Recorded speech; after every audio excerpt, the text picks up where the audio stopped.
Hi అండి. అందరికీ welcome to MK Kavyasri వంటలు అండ్ హోమ్ వీడియోస్. ఈరోజు వచ్చేసి నేను బిర్యానీ చేస్తున్నాను. ముందుగా ఎవరైనా నా ఛానల్ చూస్తున్నట్లయితే please like, share, subscribe my channel. ఇక్కడ వచ్చేసి నేను నార్మల్ రైస్తోనే బిర్యానీ చేస్తున్నానండి. 2 గ్లాసులు బియ్యం పోసుకొని ఇలా బాగా 2 సార్లు కడుక్కోవాలి. కడిగిన తర్వాత 2 గ్లాసులు బియ్యానికి 4 గ్లాసులు నీళ్లు పోసుకొని స్టవ్ మీద పెట్టుకోవాలి. బయట షాప్లో బిర్యానీ ఐటమ్స్ అంటే ఒక కవర్లో అన్నీ ప్యాక్ చేసి ఇస్తారండి. దాంట్లో వచ్చినవి సగం సగం చేసి ఇలా స్టవ్ మీద అన్నం పెట్టినాం కదండి, దాంట్లోకి వేసి కొన్ని ఉడికించుకోవాలి. కొన్ని కూర చేసేటప్పుడు కూరలోకి వేసుకోవాలి. ఇలా వీడియోలో చూపిస్తున్నట్లు వేసుకోవాలి. అన్నీ వేసిన తర్వాత ఇలా ఒకసారి కలుపుకొని మూత పెట్టి సన్న మంట పెట్టి అన్నం ఉడికించుకోవాలి. ఇప్పుడు పక్కన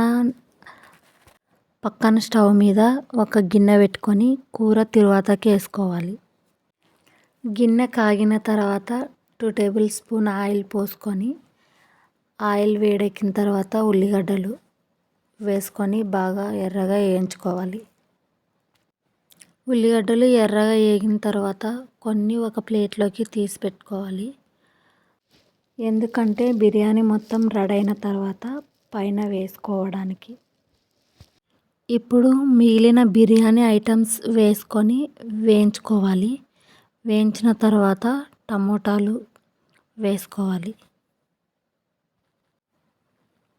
టమోటాలు కాగిన తర్వాత అల్లం వెల్లుల్లి పేస్ట్ వేసుకోవాలి. అన్నీ బాగా నూనెలో మగ్గనించుకోవాలి. నూనెలో బాగా అన్నీ మగ్గిన తర్వాత ఇప్పుడు మనకి తగినంత పెరుగు వేసుకోవాలి.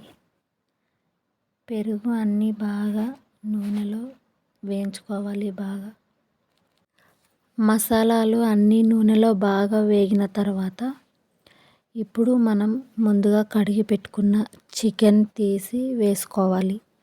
చికెన్ వేసిన తర్వాత ఉప్పు, పసుపు వేసి ఒక 5 నిమిషాలు మగ్గనివ్వాలి. చికెన్ ఉడికేంత వరకు మగ్గనివ్వాలి.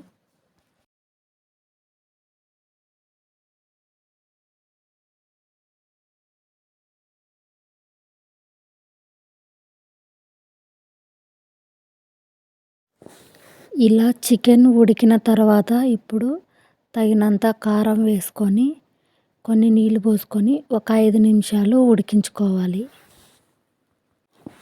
ఇప్పుడు చికెన్ ఉడికిన తర్వాత మనం ముందుగా సగం ఉడికించుకున్న అన్నం తీసి చికెన్లోకి వేసుకోవాలి.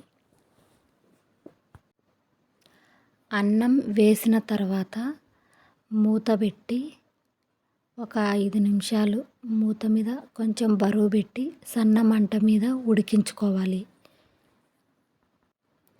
అంతే అండి, సింపుల్గా చికెన్ బిర్యానీ రెడీ. ఈ వీడియో మీకు నచ్చినట్లయితే please like, share, subscribe my channel. Chicken biryani అయితే చాలా బాగా వచ్చిందండి. మీరు కూడా ట్రై చేసి ఎలా వచ్చిందో కామెంట్ చేయండి. Thank you for watching.